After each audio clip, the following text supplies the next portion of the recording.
Hey everybody, welcome to another live stream. Let me know in the chat, there's a couple of you in the chat, if you can hear me okay and see me okay, please. I would appreciate that. Today, as you can see down here, we're going to keep painting the Bloodthirster I painted 2 weeks ago, started painting 2 weeks ago. I haven't done any further work on him. I wanted to sort of try this again and color correct some of the stream stuff. I found some plugins for the software I use here to try to fix it up so you can actually see the red this time a little bit better. And I got a new mat and stuff from Amazon. And so I figured let me give it a shot and try it again and then chat about some different stuff. Thanks for letting me know that it sounds good. And then I got a couple of games to talk about. I mentioned in the description of the video here. Let me know if it mentions there's 3 games in the description. I'm not sure if the software updated it. It kind of looked like it did. It kind of looked like it didn't. But there's 3 games we can talk about, or whatever else you guys feel like talking about. But I did mention 3 games. I'm just curious if the description actually got updated. So hopefully everybody is doing well. I'm just going to grab here. One thing that I wanted to do here is I'm going to go back into this with some actual metallic paints from Vallejo over the top of some of these. It gets a little bit kind of gray throughout the whole piece sort of thing. It's because somebody, okay, cool. It did show up in the description. Appreciate that. Thank you. So yeah, we'll talk a little bit about those. The wings here, I like the color of the wings, and I'll kind of maybe do some dry brushing here to make it pop a little bit more, but it kind of blends in with the contrasty grays here, so I'm going to go in with some metallics there and try to clean that up a little bit. But I do like how the wings ended up turning out here, so I get my marks right, yeah, with the bone and stuff like that in rest in there, but it does need some details and pick up there. So Fatal Paper Cut mentioned Planet Apocalypse. That, you mentioned you love it. I think it's good. Let's get to that one first, because that was the one out of the 3 that... I haven't played Imperial Struggle yet. I just want to talk about it. But I have played the other 2. I liked Planet Apocalypse, and I probably should play it again. But I'd be interested to hear what you guys have to say about it, because when I played it, I only played it one time. But I kept thinking I want to play Death May Die, Cthulhu Death May Die from Come On, from last year. Because it has a very kind of similar vibe to it. And I feel like the Planet Apocalypse really comes with the 2 scenarios in the box, whereas Death May Die came with like 6. And really, that 6 is not really doing it justice because of the whole plug and play bit of it. So you really have like 36 or 48 or whatever the multiplication is of all the combinations of scenarios that you can put together. So yeah, that was my kind of thing. I was like, I liked it because the both games are really good at the kind of dice chuckiness and really giving you a way to have a lot of fun with, mitigating dice rolls. And like you said, you mentioned this tower defense game, laying down the ambushes and stuff with your kind of minions, your police officers and, the militia guys and all that stuff. But I kept wanting to play Cthulhu Death May Die because I feel like that's the thing, right? You mentioned the maps and expansions and stuff, and it's like, man, you got to pay I don't know how much for all that stuff, and then you're getting like one of the scenarios just to kind of change it up. So and it's so expensive. That's the kind of the thing. I was like, oh man, this is so expensive, and I feel like Cthulhu Death May Die is kind of the same vibe. Now, I really do like the theme of this because, Cthulhu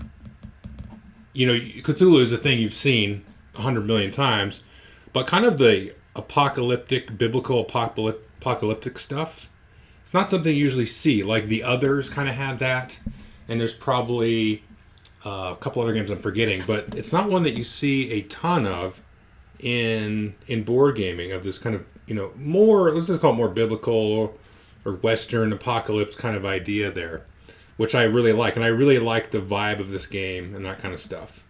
So that's cool. But like I said, because the price point to me is just like, man, I would just say I'd have to recommend Cthulhu Death May Die, 100% over this one. Yeah, this is only so far with just contrast so far. So you can kind of this is what I kind of did last time. I got some of the gold and the bone and some of the metallics started, and then the red skin there.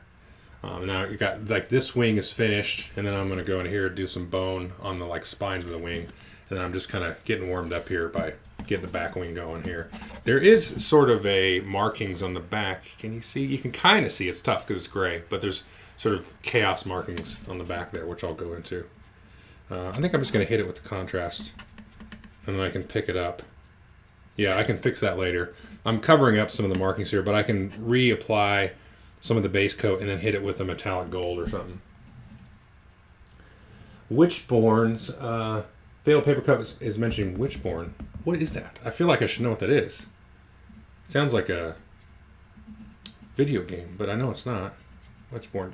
Can you refresh my memory so I can? I haven't played it, obviously. The answer is no, but it rings a bell, but I'm just not striking me. Forgotten Waters, I heard is really cool. Now, Wes, the Forgotten Waters stuff, that's the one that you're playing in a book, right? Kind of like Comanauts and what's the other game by Jerry Hawthorne? Is Forgotten Waters a Jerry Hawthorne game? The guy that did Mice and Mystics? Oh, Enter Perdition and Wishborn. You know, those Perdition games, those look pretty cool. I haven't really had a chance to look at them.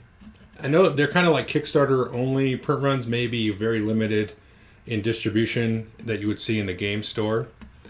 But those Perdition games, those do look neat. They have kind of a neat vibe. Are those? So it's a campaign skirmish game. Is it co-op? And does it have like the biblical type of theme, or is it? I know it's kind of a darker theme. I'm just hitting this with the heavy black here. Just get this out of the way.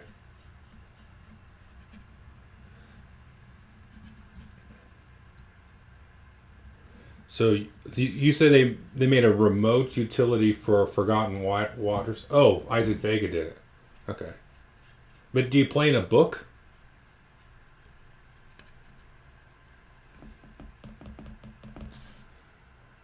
I thought you played in a book with that one. I haven't, honestly, I haven't really reached out to Plaid Hat since they went solo again because they broke away from Asmodee to a certain degree. Although I think they left, Mice and Mystics and... Gosh, did they leave Mice and Mystics and Dead of Winter with Asmodee and not take those with? I think it was like two big sort of IPs that I was like, wow. Okay, so yeah, so there's an app that goes with it. That's pretty cool. I'll have to check that out. It's been tough because I haven't been able to play. I had my first sort of game night in person this last Friday with my family. You know, because with the move and everything. And then like my game group is not getting together. I mean, it sucks because I don't know when we're going to get together again. It's a ways off. Not to get too mired, but, you know, I live in Idaho. They're all in Washington. And their rules are very different. And we're all kind of sketchy anyway. Just because, you know, we can't really vouch for any of us, you know, necessarily haven't caught a virus or anything. You know, just, you know, because I've been keeping it pretty low key. Just going out and getting takeout or going to the grocery store and that kind of stuff. But you never know. I mean, it's just kind of sucky, and it just feels irresponsible of us to get together in a lot of ways. But yeah, just reading the questions here. I am planning to get Ninth Edition, get into Ninth Edition, 40k. I do have a Deathwatch army and a Gene Stealer Cult army. And I'm embarrassed to admit I've never played the Gene Stealer Cult army. I played the Deathwatch one quite a bit. But yeah, I definitely going to at least pick up the rules. If not, I'm really kind of interested in that Indominus box and those Marines, you know, obviously to add to my Deathwatch army. Because it's been confirmed that they will support them in Deathwatch. So I am looking forward to it. The previews and stuff that they have put out definitely look interesting. I liked 8th edition. I was just starting to get into 40K at the very end of 7th edition, trying to, I got the rules and stuff, and I had some Death Watch and Gene Stealer Cults collected a little bit, and was just trying to start to get into it. And at the time, there was a version of Kill Team that basically kind of used the 7th edition rules a little bit, but pared down. It was a lot different than the Kill Team is now. And I was just getting into it. And then they were like announcing 8th edition was coming, and I was like, oh, perfect. And so I got really into it, and well, not really into it, vaguely, casually, sort of interested into it. I played a couple tournaments with my Death Watch and some pickup games and whatnot at the stores. And really, really enjoyed 8th edition. But I can't really compare it to, the old stuff. Well, that's good to hear, Wes, about the app and stuff. So is that game co-op, the Forgotten Waters game? Is that something I could solo? Because like I just mentioned, the game group sort of on a hiatus. I will say with the game group, we've been playing a lot over Tabletop Simulator and Board Game Arena and stuff. Like on a Thursday, which is like our normal night. So this Thursday, for example, we're going to try to get together and play a game of Caverna on Tabletop Simulator. Last week we were going to play that, then we played Navigador and Stickum, and not last week, 2 weeks ago. And then something else, I think. Maybe Stone Age or something. But yeah, I actually won Navigador. I haven't won that game in a while. I was very happy. I really enjoy Navigador.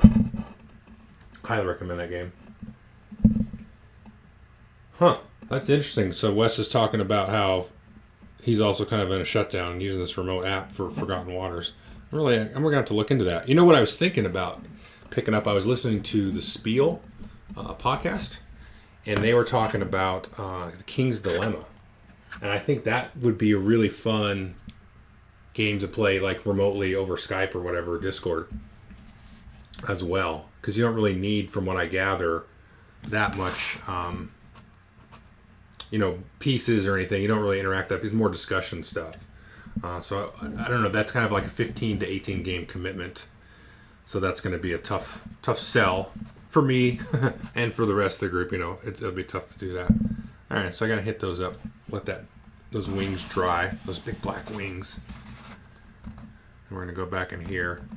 I think what I'm going to do is I'm going to break out the old wet palette now and let that dry and hit some of the metal, throw some Vallejo colors on there. Let's see what else is going on in here. So Witchborn kind of reminds you of Rangers of Shadow Deep. Like a board to play on Standy's Dice. There's an app to determine wounds and stuff. Yeah, I think, now that you mention it, I think somebody did mentioned to me the what were these called again? Let me look at the chat here. Oh, the Perdition games in my Rangers Shadow Deep review. Somebody said, "Have you ever tried this?" As a part of that review, as a comment, and I was like, "Oh no, never." That's probably where I heard of it. Although I'd heard of it before. You see that? Okay, cool. You can see that. So these are just Vallejo game colors. This is what I was using mostly. This is silver and got some gold and stuff. I usually use that stuff with a wash, like a Citadel wash. These good old things. But then I've been stuck on contrast for like a year now. So I'm just gonna kind of like use these as a highlight. Oh, that was stupid. I just grabbed a bunch of wet paint. Hang on a minute.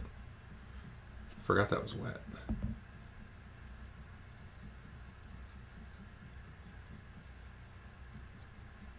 Okay, sorry about that.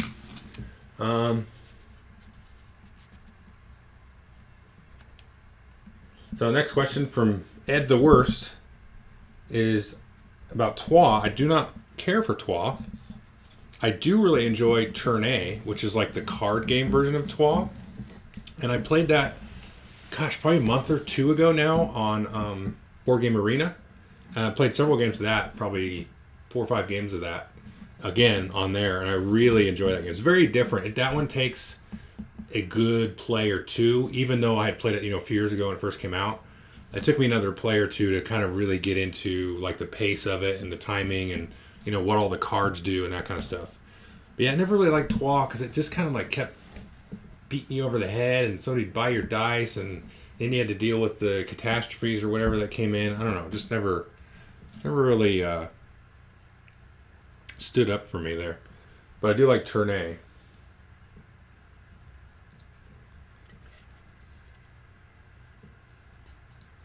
Okay. Yeah, I'll have to check out that Perdition game that you're mentioning there. Just gonna kind of do some edge highlighting here with the silver, which is probably hard to pick up. So if I can get a little closer there. Do the old focus fake. Yeah, you can kind of see it there. Starting to pick up. I'll try to hold it up there. Solo variant for Forgotten Waters. That's cool. Yeah, you know, that's cool. I've been seeing a lot of folks releasing solo variants for all kinds of things. Even miniature games and stuff. There's a geek list. If you go back and look, if you care to, on my channel, there's some vlogs I was doing kind of at the beginning of the move. If you've been watching the channel, you know I moved recently. And so I had to kind of take a break from this. And I did probably 6 or 7 vlogs, kind of through the process of that. And I shared a lot of stuff that you can do print and play or solo and that kind of stuff. This is very hard to hold with the back of his wings wet.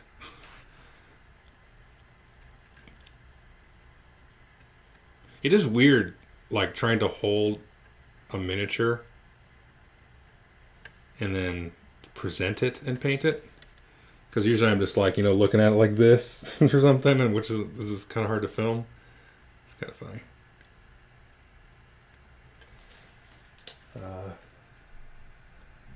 Partition. Appreciate the couple of shout out to support there.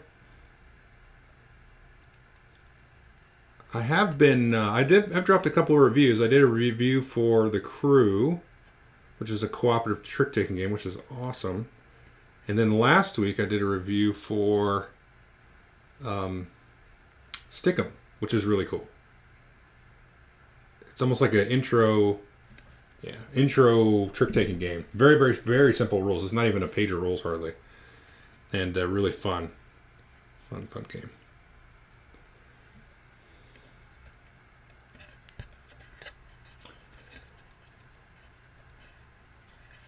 Tournay is, you almost got it right. Instead of an E at the end, in case folks there's a few different chats here, so it's Tournay. So almost just change your E to a Y at the end there, so it's Tournay. And it's on Board Game Arena. You can check it out there. And I did a video of it years ago, and I think there's a couple of more strict how to play videos. And yeah, that's looking... That's a little tricky there. But yeah, it's relatively straightforward to get, but then once you kind of see the cards in action and things like that, then that's a little bit easier to grok. Hey Chad. How's it going?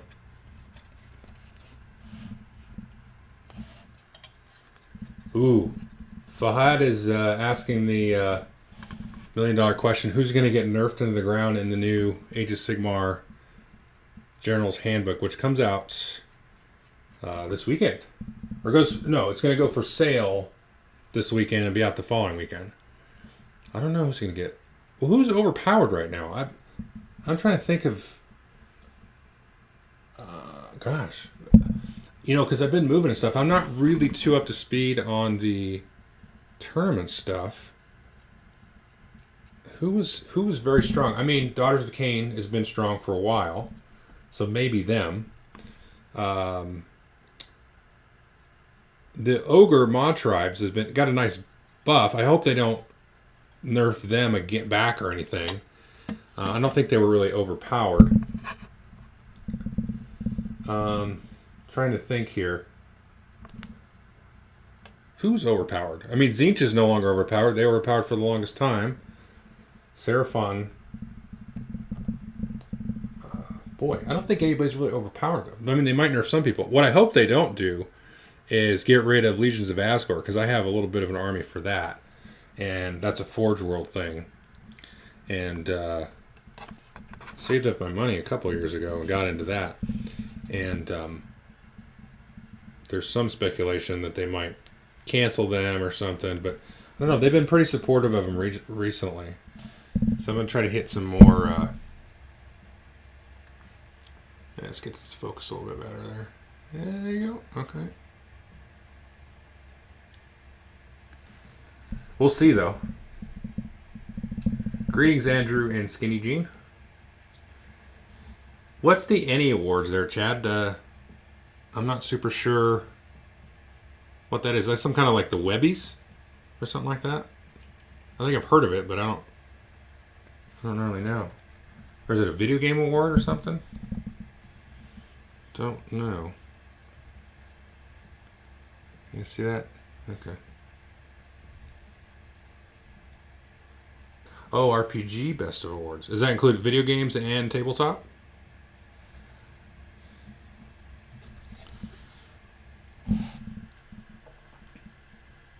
Dash that up there.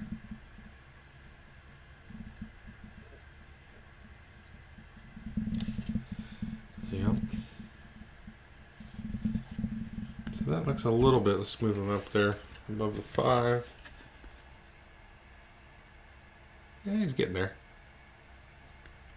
So I should be able to hit now these spines there. Just tabletop. Okay. You know what I've been enjoying reading, and I've got a game loosely scheduled of, is the Age of Sigmar Soulbound RPG. Was that nominated? Probably hasn't been out long enough. But, Sean,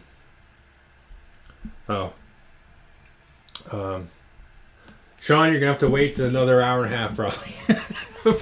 But then I got to get dinner after that, so, just, I just say buckle up for the night, Yeah. Thanks, Fatal. Yeah, it's too new. I appreciate the comment there. I figured it's too new. It's really cool. Like, I've just been kind of, learning it and stuff and going through the characters and the different, they have like a little starter adventure and stuff. I'm going to run a game over Discord or whatnot with Marty, Marty, and his sons. So they're pretty excited about that. We'll probably do that after the 4th. They're going out of town. And I've been trying to bone up on that. Kind of read it a little bit before the move, and then, with the move and everything, and then trying to get this house in order or whatnot. But yeah, I'm pretty excited about that. I really like the system. It's really simple, but it looks like you can do have a lot of crunchy stuff go on with it. So we'll see. You already unsubscribed. You're just here on Facebook. Sean.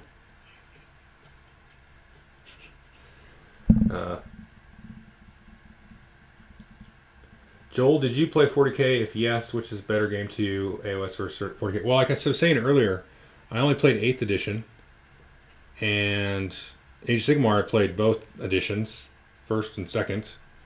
And I would say for my money, I would play Age of Sigmar 2nd edition, the latest stuff after Soul Wars was released, very easily over 40K 8th edition. Although, not by much. Honestly. How are we getting there? Are we looking at that? Yeah.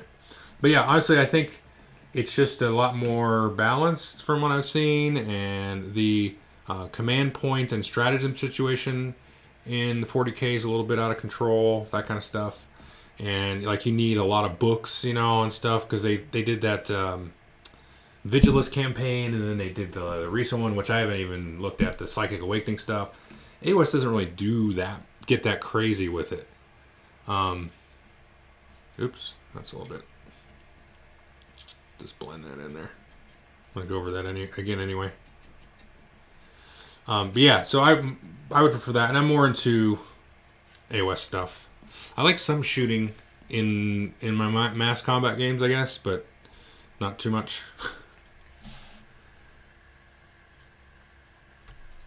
I don't like the models. I like to paint fantasy more than sci-fi, that kind of thing too. So maybe I get a little bit biased there.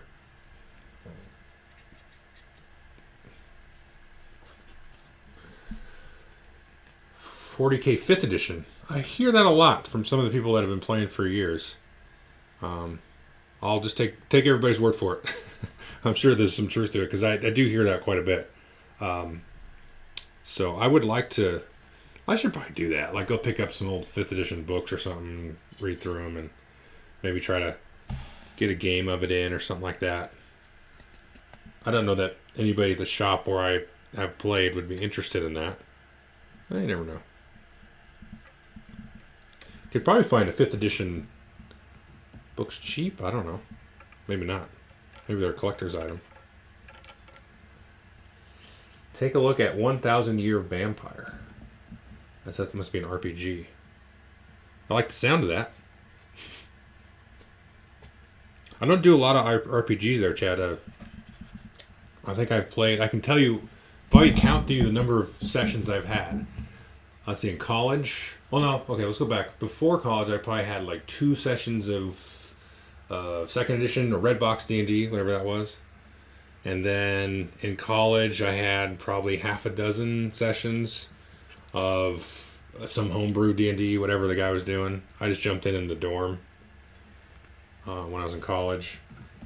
And then I had a couple of sessions of 5th edition on D&D recently. And then I played a session of End of the World at BGG-Con a few years ago. That was a lot of fun. And I played 1 session of Warhammer Fantasy Role-Playing Game, the new one. I guess you call it 4th edition from Kugel 7. That was a lot of fun. That was the first time I ever did a DM of a role-playing game, and I had a lot of fun. And some of the folks that played with us, I'm trying to think, I had 4 players, and then 2 of them, no, not true. 1 of them had not played any role-playing games, and then the other 3, Sean was there, if he's still in chat. And that was a lot of fun. Don't listen to what Sean says if he's talked some nonsense now. It was amazing. Sean even said it was the best role-playing experience of his life. I think those were the words that he used. Yeah. Oh, it's a solo. 1,000 Year Vampire is a solo game. Is it a solo role-playing game? How does that work? Let's see here. That stuff's wet. It's pretty slippery on the back of that wing there. Let's get the skull on the back here. Can you see that? There's a skull right there. I didn't get that before. Just kind of touch that in there. Nobody's going to look at that. It's on the back of the Mini. Let's get some skull in there. Okay, solo role-playing game. I will check it out. 1,000 Year Vampire. 100% I will check that out. And we'll get some... He's got this hair. This is bothering me. I'm going to make his hair brown. And change it later if I don't like it.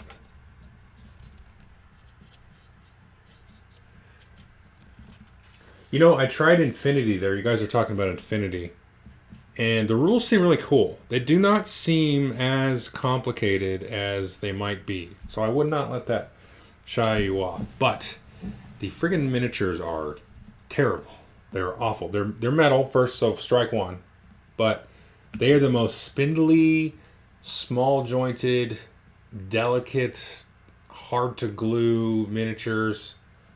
Oh, I hate metal miniatures in general, but I specifically loathe the minis for Infinity. However, they are supposed to be making like single mold, plastics, like pre-assembled plastic ones. Although they don't really look that good. But just like Descent or whatever board game minis. So, but yeah, so that might be cool. But they're for like some like, beginner version of Infinity or something like that. Now, you can probably use them in the full game. But yeah. Oops. All right. So he's getting a little bit closer there. See the back there. So I'll set that there. So I'll let him dry a minute. I did think of this, so I just wanted to show you some of that stuff because we're sitting here BSing. The Code 1 rules are supposed to be intro to the new N4 rule set coming out. Yeah. Oh, I see. So they're kind of doing like a bridge or something like that into the new edition of Infinity. Well, that's good to know. Might have to take a second look at that one. So this is my first Chaos, like big model, and this I just wanted to show you this. So this for some other factions. So this is destruction guys here. These are focus down there. Yeah. So this is Beastclaw Raiders, and they're on a mammoth here. A couple of ogres right in the back. I did this years ago now. But yeah, this is done. There's no contrast. Contrast wasn't even thought of, I don't think, back when I did this one. This is just with some Vallejo and some washes and some focus and that kind of stuff there. So he's having a hard time focusing there.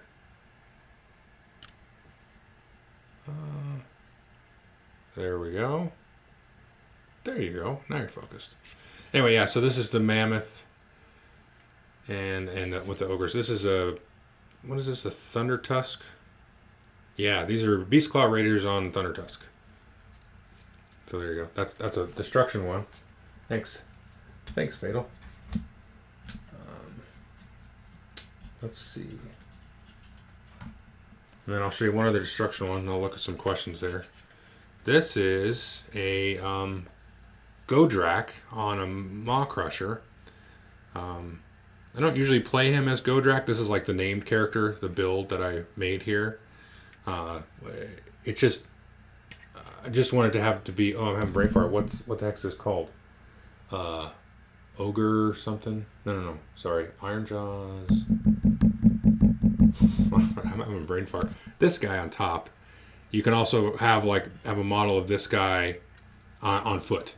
So whatever that's called. I'm having a complete brain fart. Anyway, so that's this guy on top of this like dragon wyvern. Technically it's a wyvern. But yeah, this is a cool one. Folks were asking last time, like, how long do I spend on the miniatures? And like usually I'm more of like an efficiency type person, like get it painted and colored up and try to do a decent job, use colors and I'm not just like slopping colors on there and trying to get it built for some tournament, trying to do decent.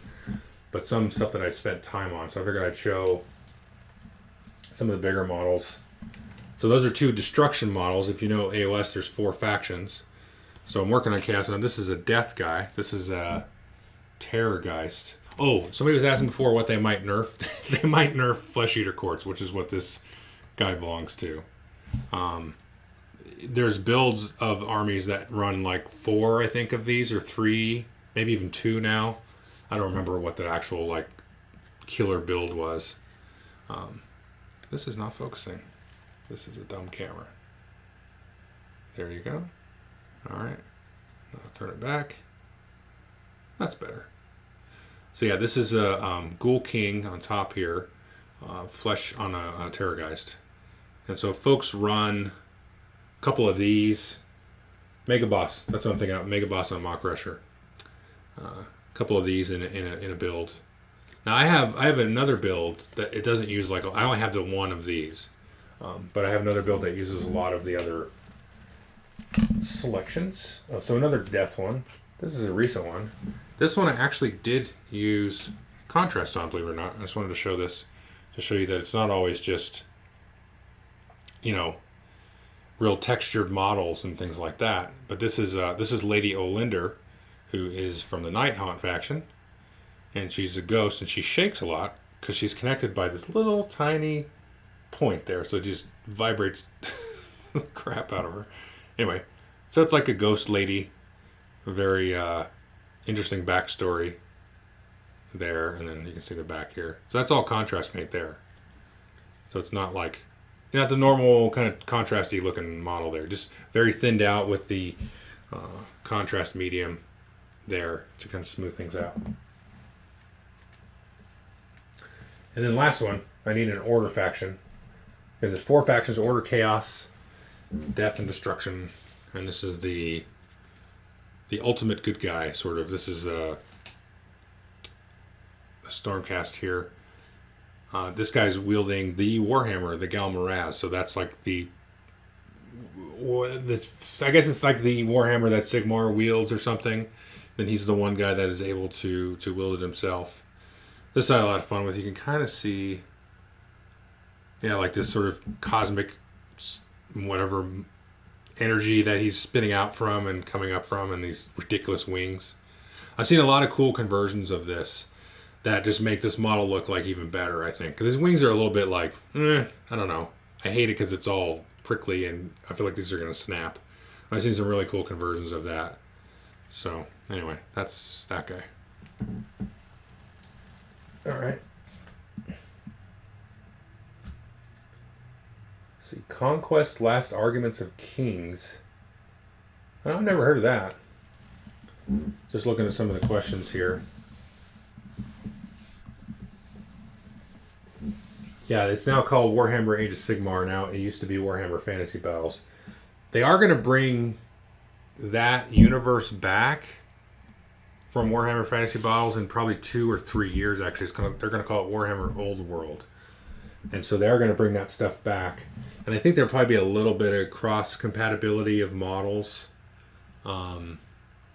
between the two worlds. Because Age of Sigmar is like the sequel. The old world's been destroyed and blown up, and then it creates like a planar existence, like realms, like in Magic the Gathering, the Planeswalkers. So that sort of fantasy after that. Yeah, it's vastly different now. I mean, it's a sequel. If you think of it like in 40K, you have the Horus Heresy in the 30K, and then that whole sort of apocalyptic event, and then that becomes 40K. This is kind of similar idea, although it's all fantasy driven and with the whole planar stuff. All right. So let's get back to painting this here. How long have I been going there? Does it tell me? It tells me somewhere. Sorry. Let me just check here because I plan on doing this for about 2 hours.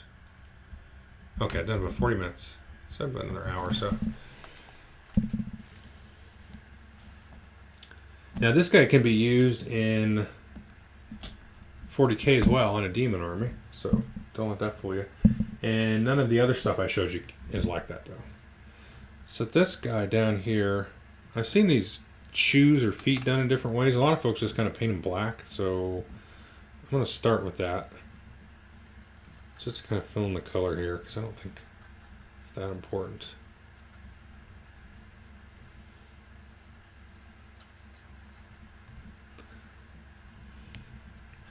So the color is a little bit better this time than it was last time.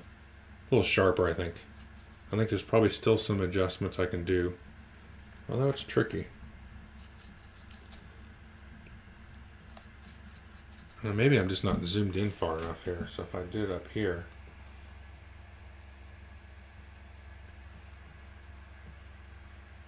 Yeah, that's a little better.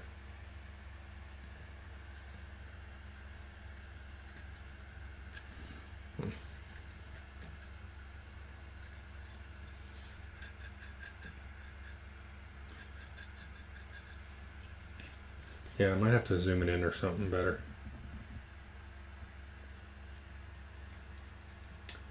Let's just take a look at the questions.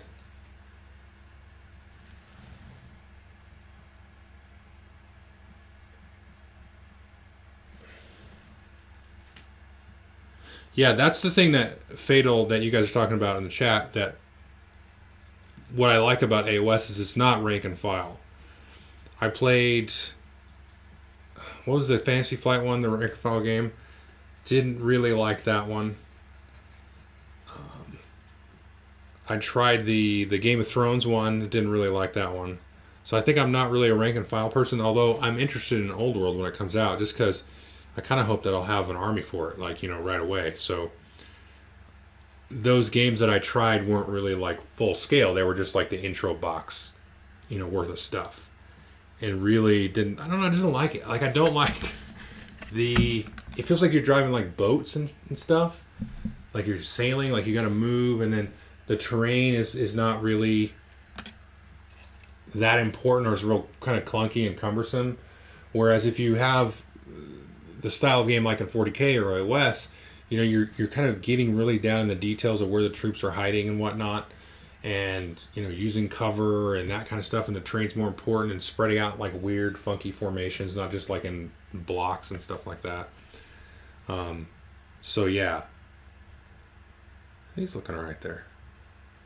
Yeah, I like the black on the feet. It just darkens it down here, and because I don't want the focus down there at all. It should be up here around his face and the weapons. Room Wars. That's the name of that game from FFG.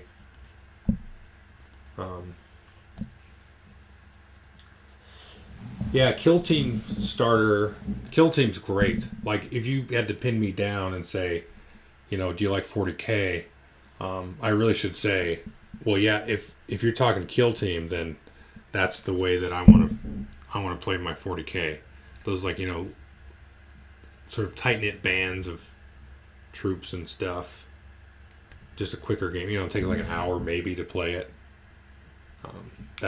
I love Kill Team. I've got probably like 8 teams for it, and I've played with all of them. And we played down at the Citadel in Dallas once with it. That was super fun. And did the same thing with Warcry, actually. That was a lot of fun. I don't really know if I like Warcry as much as Kill Team, if you had to hold my feet to the fire, but nobody's asking me that. But yeah, I like Warcry. Okay, Warcry's much faster gameplay than Kill Team. That's what I like about it, is it's so quick. And you can get a game in. I actually played in a Warcry tournament towards the middle of last year. Was it in summer? No, it was in the fall last year. And it's a cool little tournament game because you can get a game out in like 30 minutes. So I like that quite a bit. Let's hit some silver inside here.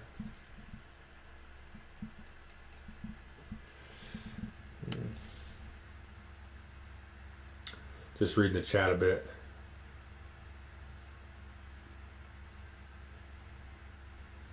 So, okay, next question is there too many dice rolls in Kill Team?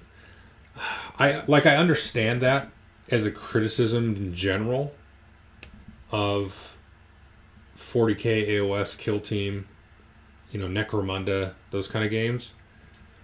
It kind of just depends on my temperament, I think, maybe. I like that in some ways because I like the granularity of, hitting and wounding and saving and, like an invulnerable save or whatever. I don't mind all that kind of stuff. But you got to be in the mood to want to do that and kind of let the dice, sort of dictate your fate in that kind of way. I get that. Now, that's the neat thing about Warcry is it's all kind of baked in. It's like very board gamey, Euro style dice rolling, which is cool because it's very, very quick. That's what makes it so quick is you probably remove 80% of the dice rolls that you'd have in Kill Team. So that's neat for sure. But I don't think it's necessarily like a good or bad type of situation, I think it's more of a mood type of thing. And because like Necromunda, that's a game like I've kind of gone back and forth. If you had to pin me down, say, do you like Kill Team or Necromunda more or these other skirmish games? If you asked me like a year or 2 years ago, I would have put Necromunda underneath those. But having played it like more and more and more, there's something about that crunchiness, I guess you'd call it, or the granularity, or just the sort of kind of detail that's in the rules that makes it fun, and you got to kind of get into that aspect of it. It's a very different kind of mindset, but certain times I don't want to use that much brain power for something that's going to be so lucky. So I get that. I get that thing too. So for me, again, it's kind of a mood thing.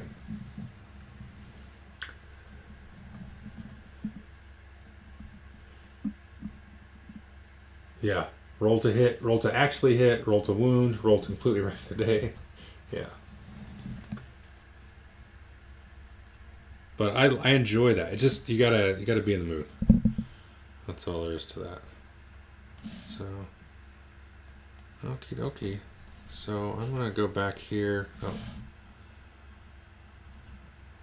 yeah. There's some bones back here. I gotta hit on the side.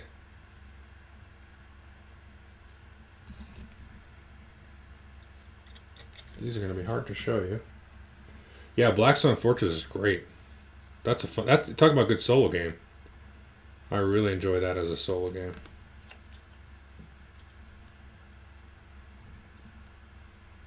I think it's kind of like underrated and overlooked too, because it's a neat system. It is kind of like a solo skirmish game sometimes. Because if you get a situation, in that game where,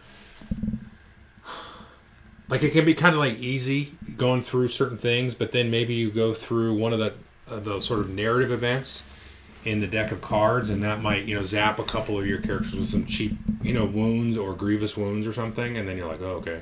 So then you go into the next combat scenario, and you're a little bit beaten up, and then you get sort of that the flop of the cards, and you just have like a swarm of either the guardsmen or something, or one of the bad, real tough guys shows up as you move along, and and then it becomes real. It can quickly become very tactical and gritty, which is just a fun thing to have in the game. So it feels very much like a solo skirmish game to me. Oh, I got some hair tucked here in the back, right there. I want to hit that up.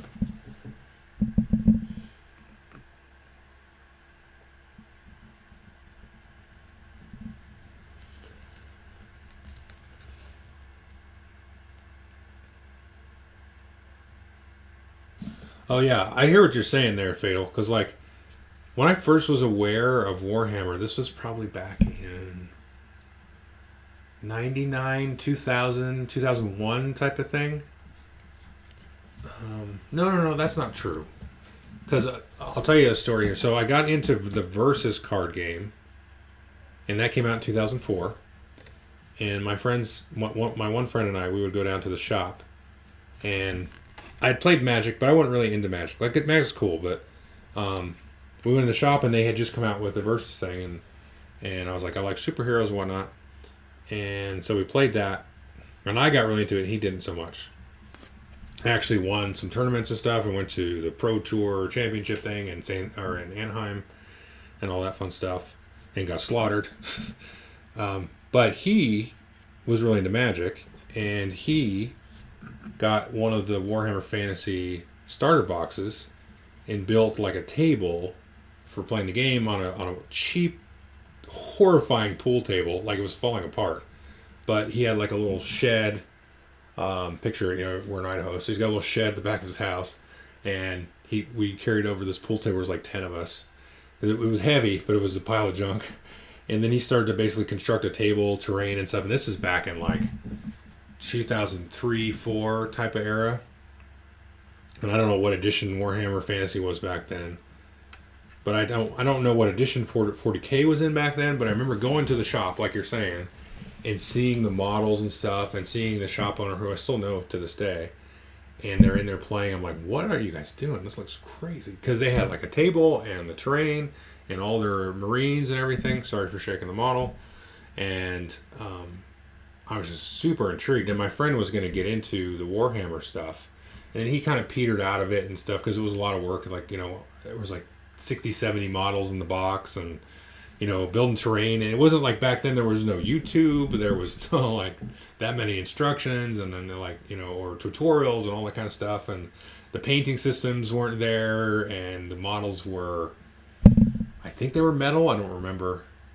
But, it was just not as easy or accessible of a hobby back then. But I do remember going, holy cow, this looks friggin' rad. And then, but then I remember I asked the guy at the shop, and I says, okay, so let's say I wanted to get into this, to get an army and get something that was up to playing, how much would that be an investment? And he's a cool guy. He told me, he's like, $500. And I was like, I'm out. Because, and again, this is, $500 is still a lot of money. I mean, it's 2020. $500 is not something you sniff at. But back then, you're thinking 2004, 5 in there, $500. You're like, that's, to me, that feels like $1,000. Like the feeling that I got hit with back then would be like what I would see as $1,000. And I was like, ooh, and I gotta paint him and that stuff. I don't know, but it looked neat. At the end product was neat. All right, so we touched this up. I think I want to hit something here. This is the problem. See, I normally... Let's get some more silver on here. I normally bounce between models. Because, like, you let something dry. I go back to painting the troop figure or something. And then I go back to this. So Josh is saying, speaking of magic, I found a fan-made soul rules for Warhammer Underworld's Nightfall. Oh. I didn't see that. That sounds cool. I like Nightfall. That's another fun game. That would be hard to solo. I mean, on its face, because you got the deck and the hand of cards, and that's kind of hidden anything with hidden information is real tough to solo. I would be curious about that. I'm not sure if it lets you drop a link in the chat. Feel free to do it. I'm not sure if it'll do that. Let's see. So I'm going to hit some gold here on the back. So I'm just going to do a little experiment here. So we've got a symbol here. I'm going to see how well this gold picks up. Okay. Yeah, you can see it there. Good. So I'm going to try to be a little bit meticulous there. The detail. Because these are like, I guess, burned into his wing skin. Like that. So I'm just going to kind of sketch it in a little bit there. So if I had you say, do you think Games Workshop is killing the competition in the market? I absolutely do not, actually. Because if you think about it, there are... Now, okay, there's two ways to look at it. So I'll look at it the first way, which is... I'll just guess that that's where your question is coming from. So if I go to the shop and look and see who's playing what, it's all Warhammer stuff. I mean, this is just my area now. I know it's not the case in other areas. I know like Infinity gets played and Kings of War gets played and stuff like that. But if you look at the shop, or the shops in my area, and I think this is probably true in most areas, it's all Warhammer. All Warhammer. But if you look out across the landscape of miniature games, I don't think there's been a better time to be into the miniature game hobby. I mean, just take a look at the Osprey games, because you've got the Frostgrave books, Gaslands. I'm looking at my shelf here. Scrappers is a cool like Necromunda clone knockoff. It's really neat. There's Last Days of the Zombie Apocalypse, cool zombie game. Relic Blade, I did a review for that a couple months ago. That's a sweet little game.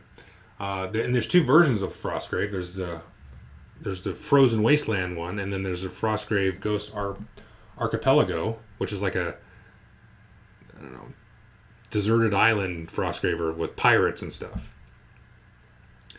And that's just Osprey. And then if you think of Mantic games, they have their Kings of War games. And I've heard the rank and flank game is cool. Again, that's not my thing. I have... Can you see behind me? No, you can't. Behind me here, I have some of the Kings of War Vanguard stuff, which I started to paint right before I moved. And then I wanted to get some games of it in, but then so that's got a lot of good buzz, though, that as far as like a skirmish game, that looks okay. Let that dry a bit and I'll touch it up. But yeah, Kings of War Vanguard, I've heard a lot of things. Now, Dead Zone, I can definitely recommend. I played a lot of Dead Zone back in the game. That's kind of a Necromunda sci-fi style skirmish game. Infinity's doing well. Like, there's a lot of stuff that you can get into. And the mass battle stuff, maybe it's killing everybody off because I don't really know that many people that play those big games like that other than Warhammer. But as far as the skirmish games go, I mean, yeah, there's so much available. Oh, speaking of Last Days Zombie Apocalypse, I really enjoy the Walking Dead skirmish game from Mantic, and that's a really sort of cheap buy-in. Like, you can get in for well under $100 and have enough stuff to play that game. But then you can use those figures with the Last Days of Zombie Apocalypse from Osprey, which is a neat game. I've only tinkered with that game. I haven't really played it very seriously. But it's really cool system.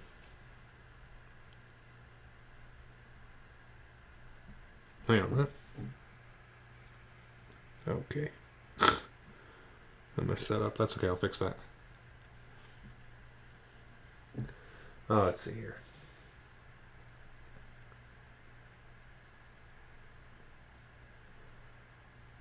So the next question is, if you have a whole bunch of dry Citadel paints, you put thinner in there and stir it up or usable?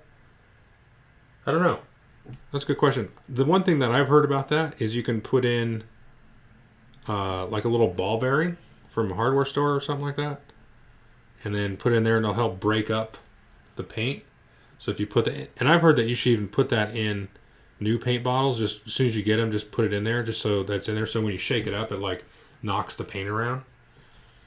That might help. I mean, it's worth trying and then testing it on something before you go run out and buy new paint. You probably have to replace some of them, but yeah. Good question, though. I know if you Googled that or asked on the Board Game Geek Miniature Painting Guild, then because I've seen that answer before with the ball bearing. I'm sure there's some other answers too. Okay, so this is dry up here. Oh, Malifaux.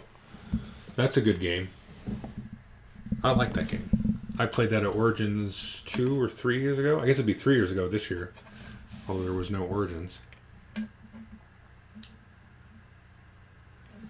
And then Eric says free Billy. Billy's always been free. Free is a state of mind.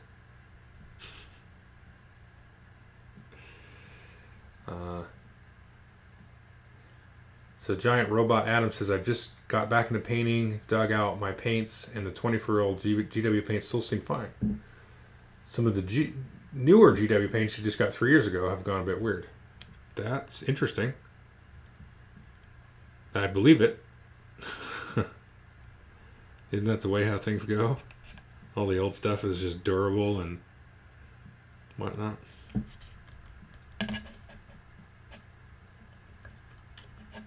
Frostgrave sea-based combat. Are you talking about the Ghost Archipelago stuff? It's pretty neat. It's like, I wouldn't really, if that's what you're talking about, that's not really sea-based combat. It's just you have to set up certain things like to get between. It's sort of like Dead Space, and then there's some penalties and stuff if you're swimming and that kind of stuff like that. But I'm not sure that's what you're talking about. Now, Frostgrave's second edition is coming out pretty soon. I don't know exactly when.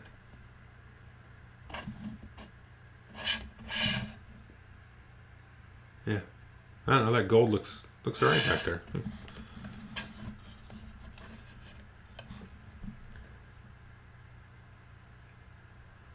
Oh, so the designer Frostgrave said he was working on a new. Oh, is he making like boats and stuff? Like boat combat? If you were here for what I said about rank and flank, then I'm like not too excited about it. I just hate ship like X-Wing. I liked X-Wing for a while, but then X-Wing is a little different. Like it's quicker, and I just don't like templated movement stuff, and like you got to get on everybody's broadside, and I don't know. It's just not that fun to me. Maybe I'll eat my words one day. Now, I will say that Jamie Keegi from Secret Cabal swears up and down that Man of War and Dreadfleet are super fun. And, we've talked in person about it, and the way he talks about it, I'm like, this does sound fun. But I actually had the opportunity to pick up, like, 2 boxes of Dreadfleet for, like, $80 for both of them. And then I said, no. Because then I was like, 2 boxes of Dreadfleet to assemble and paint. So I'm gonna leave that. Those are a little bright. Probably gotta tone those down a bit. Although maybe my color correction is it's a little bright. Yeah. Alrighty. We got people on all 3 channels here. That's cool. Thanks for joining. Most people are on YouTube, but I'm also going on Facebook and Twitch at the same time, just because I figured, why not? The software lets me do it. I'm going to do it.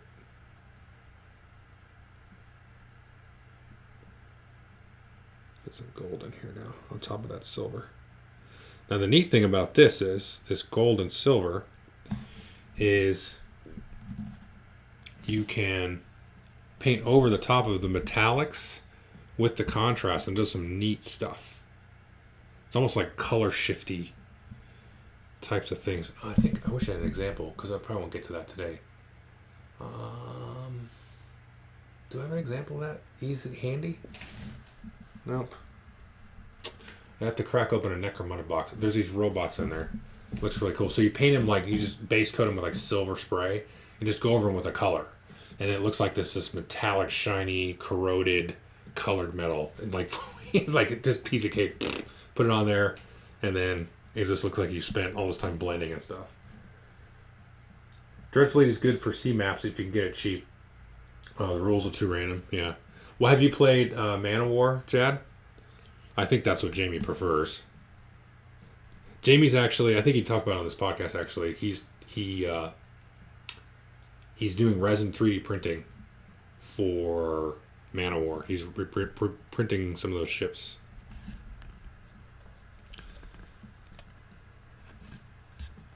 Yeah. Was it fun? Do you remember if it was fun there, Chad? Oh, yeah. There we go. See, that looks a lot better now with that. Get that up there. It's still a little bit yellow. Yeah, the metallic's a little bit better on there. I like that. Mm-hmm.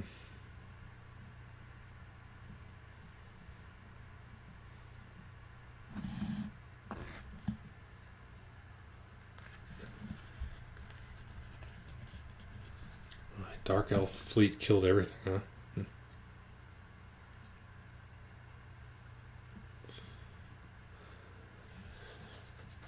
Okay, so questions are on pause, so I will talk about let's talk about here one thing. I'll let that dry a second.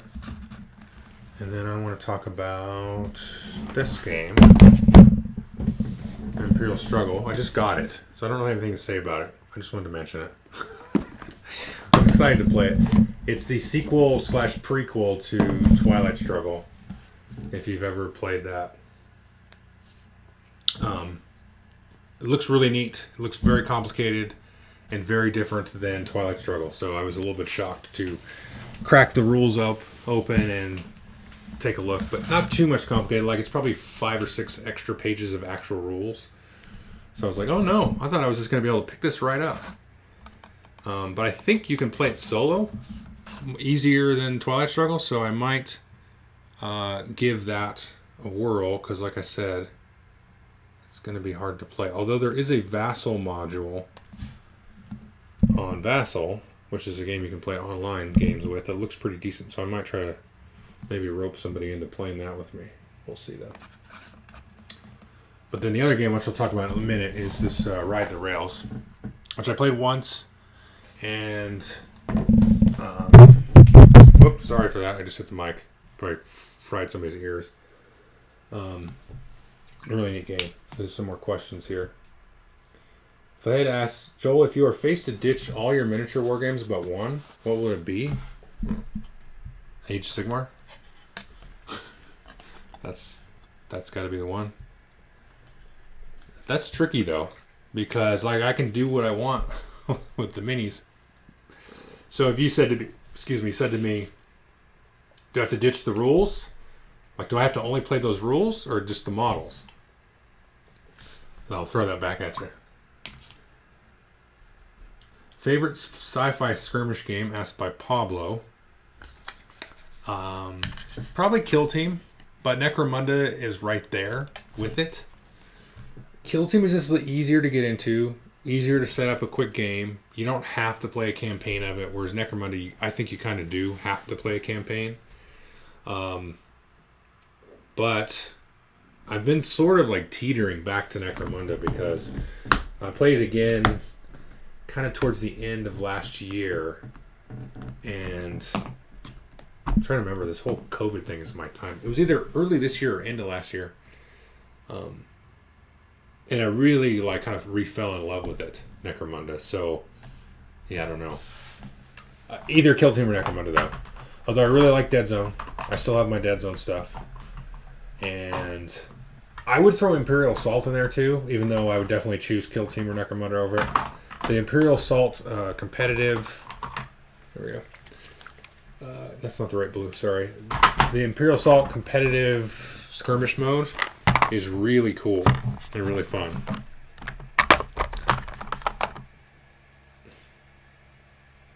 Okay, so Fahed is saying, here we go, that's right, blue. Fahed is saying I gotta keep the rules. That's tricky. That's tough. Because I think I'd rather play Age of Sigmar than Frostgrave. But if you said I can only keep the rules and I can do whatever miniatures I wanted, then I would say probably Frostgrave. No, screw that. It would be Rangers of Shadowdeep. Because that's a system where I can kind of make it up again. I can replay a scenario. I can play it alone. Blackstone's Fortress is a good one. That's a tough one. I'd have to go for Rangers of Shadowdeep over Blackstone Fortress, though. Just because Rangers of Shadowdeep, I can play that with friends. We can do 2-player, 3-player. I can play it solo. I would totally replay the main adventure and everything like that. And he's constantly coming out with new adventures. And it kind of just the creativity side of it is really interesting. So put a little bit of glow on there. You guys probably can't see that. It's this wobbly thing here. Trying to do a little bit of fake OCR with the contrast. Yeah, you probably can't. It's too gray. Sorry, I bumped the mic again. Yeah, it's too gray there. Yeah, but Blackstone Fortress there. That's another good one.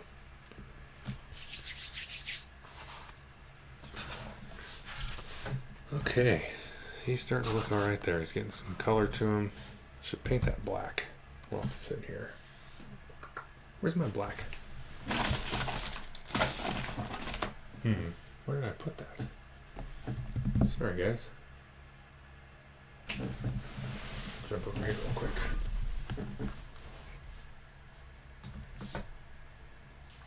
I'll just use this one. I usually have a big tub of black somewhere. I thought it was in this box. I think on the move I reorganized everything. I don't want to use this. Do I have extra?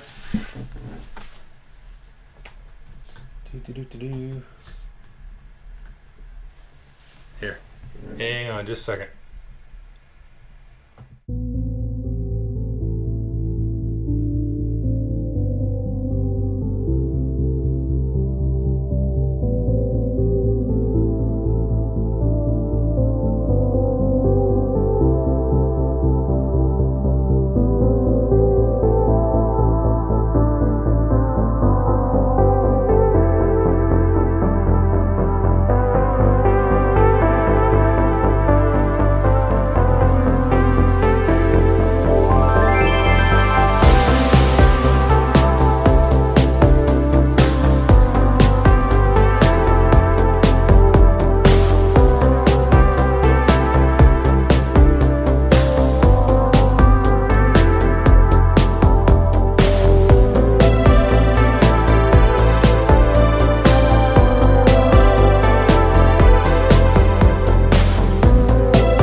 There we go.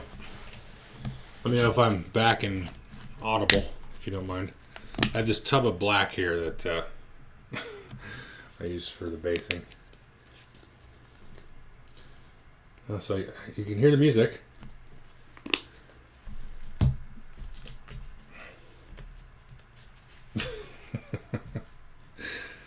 I'm just reading chat's comment from probably 30 seconds ago.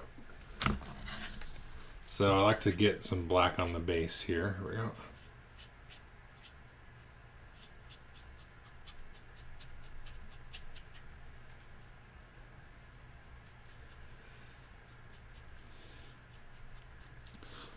What I am going to do actually is put a bunch of these skulls on there. I got that skull set and sprayed it with that dust color primer. Just going to cover it It probably look cooler than the actual model does.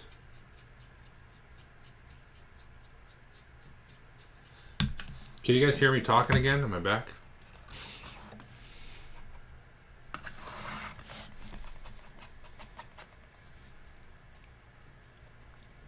Still watching. So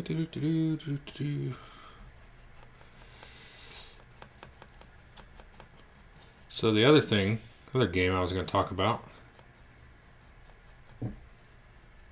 is, thanks Pablo, is Ride the Rails. Again, I'll just show it here in case people are watching and missed it earlier. That's this game here. This is from originally Winsome Games, but now Capstone Games. It's a fun game I played with my family on Friday. And it's kind of like a really, really light 18xx game. And there's no auctions, though, or no companies. Well, there's companies, but there's no, like... It's hard to explain. But they, like, stripped out, like, a lot of the rules for an 18xx game and made it very accessible and friendly. We played it in probably just over an hour. But I basically, like, read the rules verbatim. It's 2 pages of rules. And then we just jumped in, and then we realized that we did a mistake about midway through the game, and so we had to reverse a move. So it was probably about an hour and a half with all that, the rules and the take back and everything, because we all made the same mistake. It was really fun, but I want to play it with 5. But don't have that many players in my family game group. We cap out at 3. So yeah, but it's cool. I probably won't. I want to play it with 5 before I review it, because I'm pretty usually right on with these hunches, but I'm pretty sure it's going to be amazing at 5 compared to 3. But we'll see. But I definitely recommend that game if you like train games and stuff. Hey Dave, never seen you paint live. Yeah, this is the second time I've painted live. I did one a couple of weeks ago.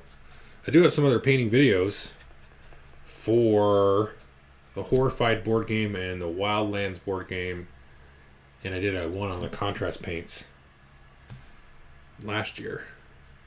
But yeah, I haven't done any live streams because I don't have any games to review, really. I have some, but it's like, yeah, I don't know what to do. So there's that. I might try to do a live stream or something, playing a game on Board Game Arena or something like that, maybe, or like an app. I don't know. I don't know if that's fun to watch or not. Yeah, this same wet palette here. This is the Stay Wet. Can you read that? Masterson's Stay Wet Handy Palette. I got that, and then you get the little yellow sponges from them, and then I use the, what's that called? The parchment paper? Yeah, the parchment paper there on top of it. Pretty cool stuff.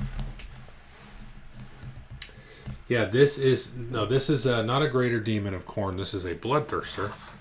This is the Bloodthirster of Incessant Rage, something like that. The Greater Demon's actually a little smaller than these. Yeah. Oops. And then, let's see. I haven't played Pan Am yet.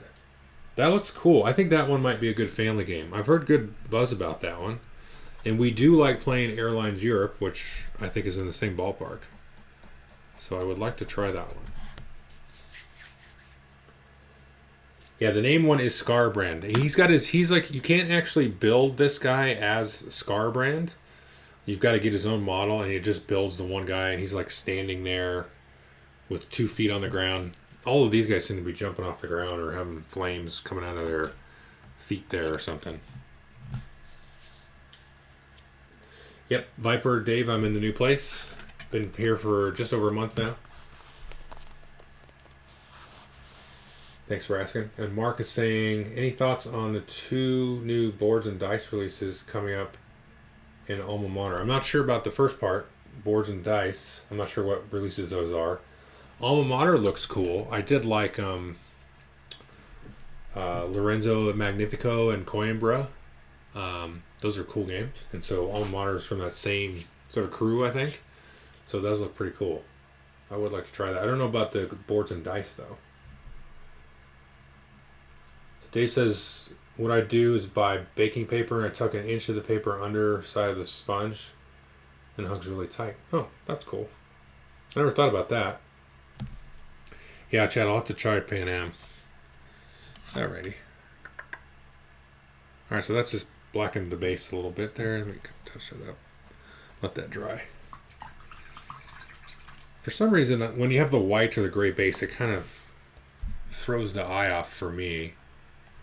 Yeah, let's see if I can't get this in focus. Jeez. I probably need to read some tutorial about how to focus a damn camera. Focus, you dummy. Bring it up. There you go. Take your time.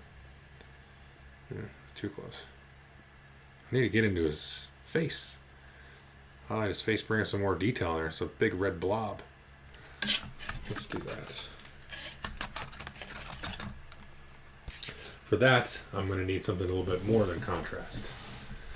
Here we go.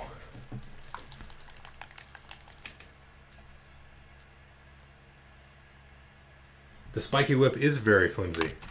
Just sits there and the way I transport it is just carry him all by himself. I don't want to pack him into anything. And I don't really drive or fly to tournaments or anything. So no worries. I just put him, you know, I set him in the car some way that he won't fall over or anything.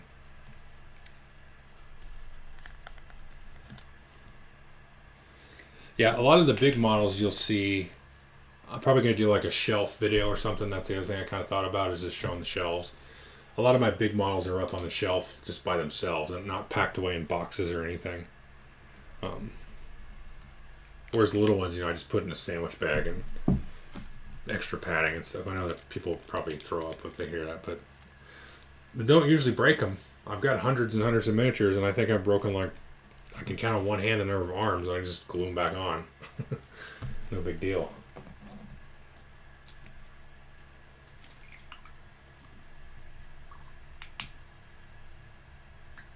Yeah, Chad, as far as Irish Gauge goes, I did a review of that. I think I did. Pretty sure I did. And had a lot of fun with it. It's kind of like in the same vein as Chicago Express. Have you ever played that? So, yeah, there's like a series of games that are really... That's a little too light. That are really kind of the same. And... Irish Gauge is kind of like that Chicago Express style game. Whoa.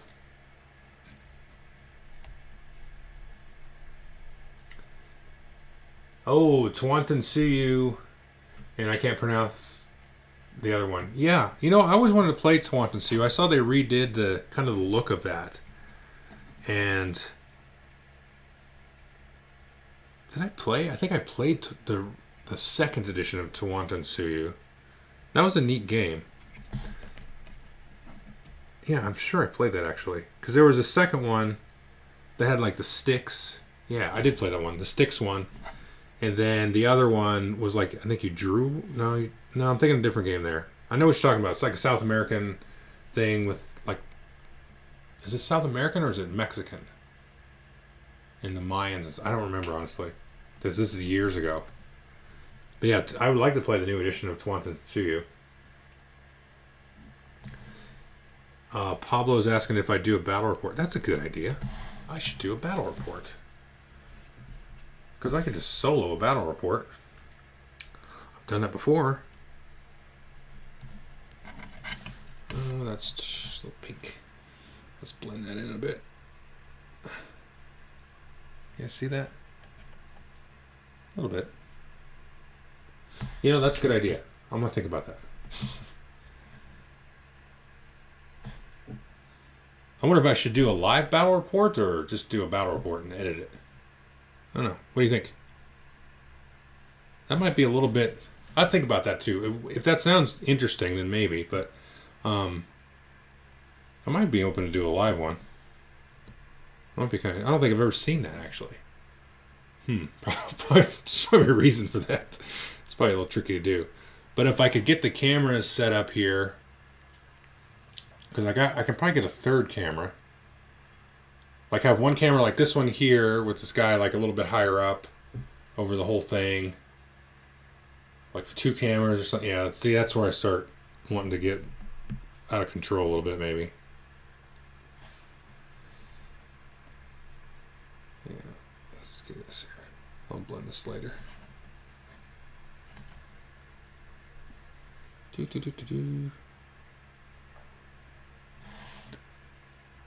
Yeah.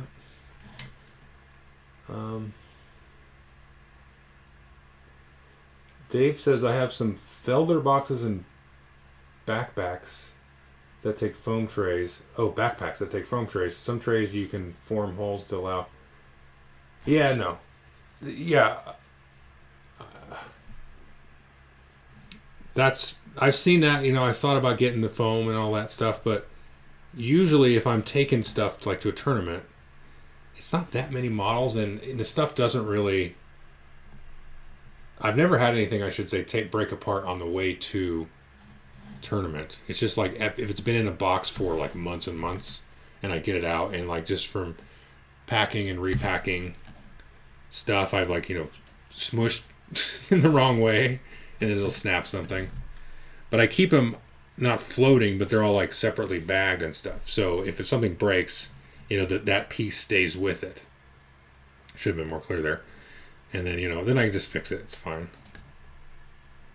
It was funny. The guy that runs the store where I play some of the tournaments, he had his 40K Titan out, and they're 3-4 feet tall. They're huge. Well, I'm exaggerating. They're about 3 feet tall, and 2.5, 3 feet, and they're big, and they cost $1,000 a piece.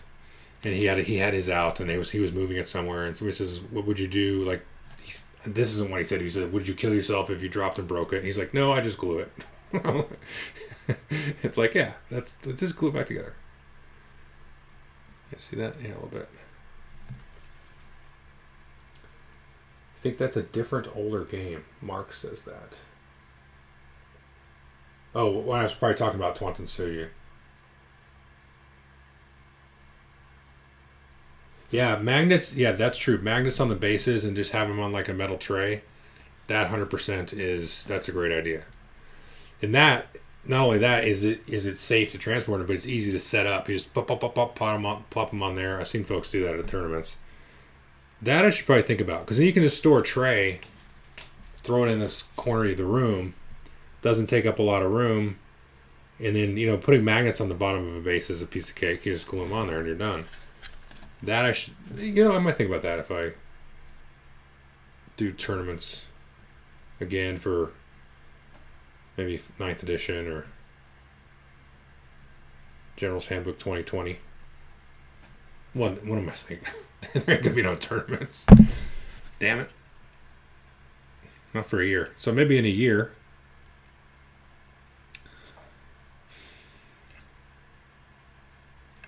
Let's see.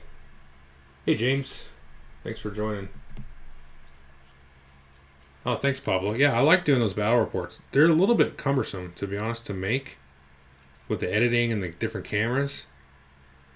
But, yeah, that's a good idea, though. I should try that, because I'm not really going to be doing much in terms of reviewing and stuff. Let's get some more red down here. Is that a little better?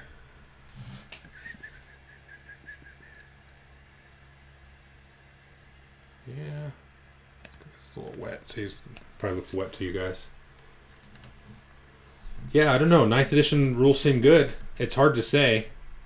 Like I mentioned at the beginning of the live stream, I have Deathwatch Army and Gene Stealer Cult Army. And frankly, I've never really played the Gene Stealer Cult Army. I played Deathwatch quite a bit in tournaments and things. And kind of depends to me how it works out for them. Because if somebody says, "Oh, the Tau got nerfed or buffed," or I don't know, Chaos Marines, and I'm like, okay, whatever. What happened to my army? But the rules seem cool. I think they're trying to address the problem of the stratagems and the runaway command points, and the whole soup thing and all that kind of stuff. So if they're trying to address that, then I think that's going to be a good thing. And giving bonuses and stuff. Sounds like they're going to make it a little bit that's in a shadow there. Yeah, that's tough to see. Crunchier and a little bit more complicated. I think I read that they were bringing templates back for some of like the blast radius stuff. So that seems cool. I don't know. Yep. Let's do some highlights. I'll let that go down. We're going to go back to the wings.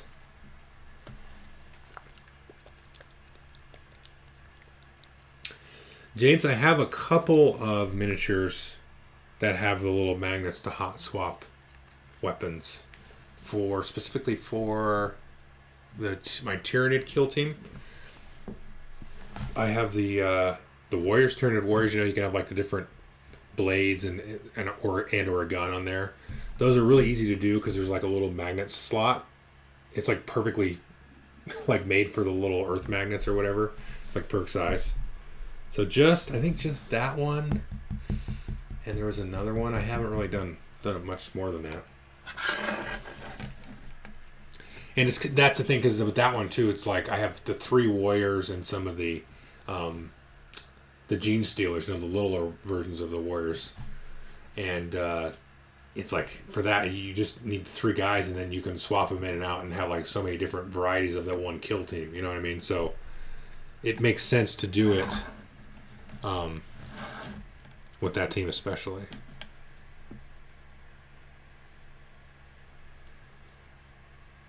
Yeah, kill team is perfect for that. But like, for example, I mean, like my Deathwatch army, you'd think that I would do that, but it's like, well, I'll just buy another box of Marines. Like I have so much Deathwatch, it's ridiculous. And it's screwy, but but I just go, well, I'll just get 5 Marines and build them all with storm bolters, and I'll build these with plasma guns. You know, just to have them. Instead of swapping stuff out and like juggling so many of them, you know what I mean? So it's not really efficient, I guess, but it's just easier on my brain as well for something that size. You see that? Okay.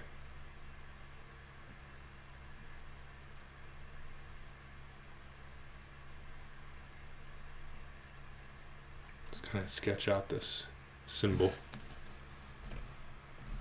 These are bright anyway, but they're really bright on the video.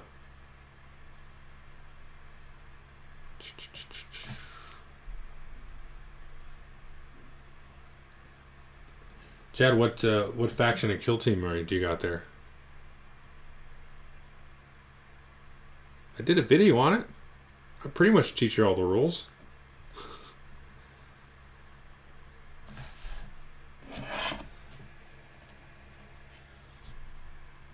Yeah, that's weird. It's got those engravings. Yeah, kill team's not too bad. That's one of those you just gotta take a game, maybe 2 games, and then pretty much hard to forget there. Let's call them Marines. That's fair. That's one thing I kind of wish Kill Team did a little bit more of, is you had more of the different chapters, rules for the Marines. They kind of did that with Space Wolves and Deathwatch. And I think in an expansion, I've never used those rules, I don't think, if they are there. There's more rules for the different chapters. I don't remember though, honestly.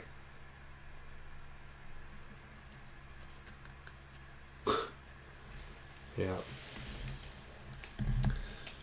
Yeah, thanks. Yeah, I like that color there. The gold's just a little strange. I got to soften it up a bit and then clean it up the lines, but so it's kind of a good, decent start here. The 2 sessions. And I think I'm not going to do this on camera, but I think one of these days, maybe this weekend, over the 4th, the long weekend, I'm going to take all of these skulls here, and I'm going to throw down a ton of glue. You can see some of the bigger ones. A ton of glue on there, just make a huge pile of dirt and skulls. Make it ridiculous. Let's see here. So a little over an hour and a half. I think this is probably a decent stopping point for now. I got some other stuff to do here.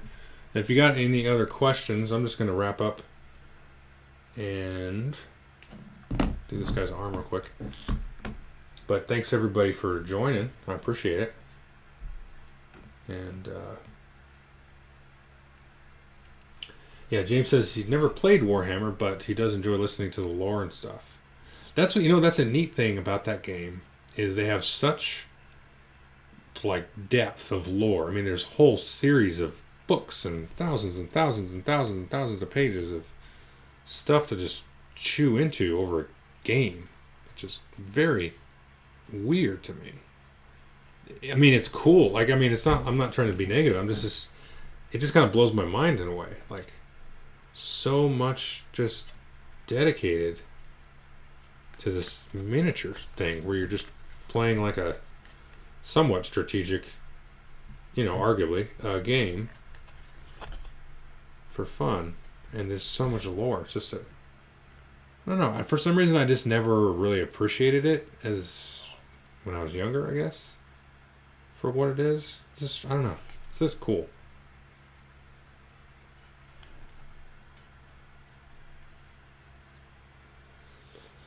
Oh, yeah. Jacob's saying the CD is cool. You know what's really cool is there's one audiobook that I listened to for, I'm trying to remember the name of it. It was for Age of Sigmar. It was for the one dwarf who lived through the destruction of the old world. Like, he went into the chaos, realm of chaos, or the warp, as you might call it, 40K, fought his way through there for 1,000 years, and then came out the other side of it. And then AOS was there. His name is... What is the dude's name? Oh my gosh. Somebody probably remembers it in the chat. What is the guy's name? Anyway, the audiobook was voiced by the guy that played the Hawkman in...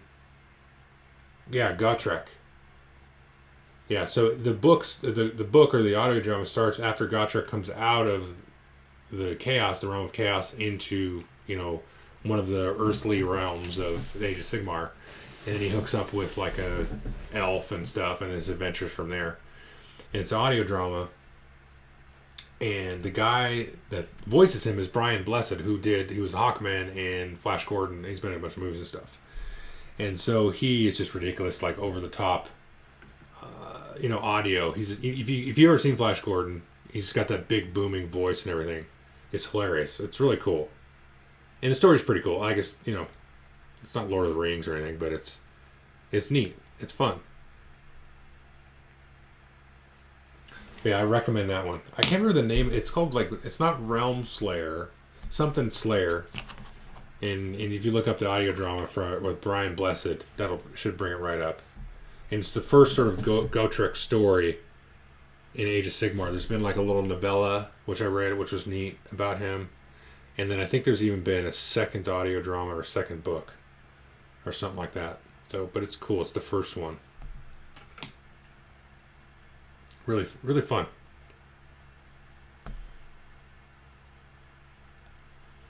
Alrighty. Just going to clean this sucker up here. Yeah, I'll go back and do this later.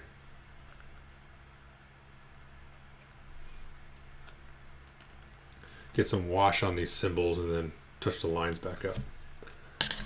Alright, folks. Well, thank you again for joining. I appreciate it. Questions and the banter and chit chat and stuff. And I'll probably do another one of these or something. Maybe I'll think about doing a live battle report. That sounds like a headache. Maybe I'll give it a shot. But yeah, so thanks everybody. Take care of yourselves. Have a good happy 4th of July if you're in the U.S. And thanks.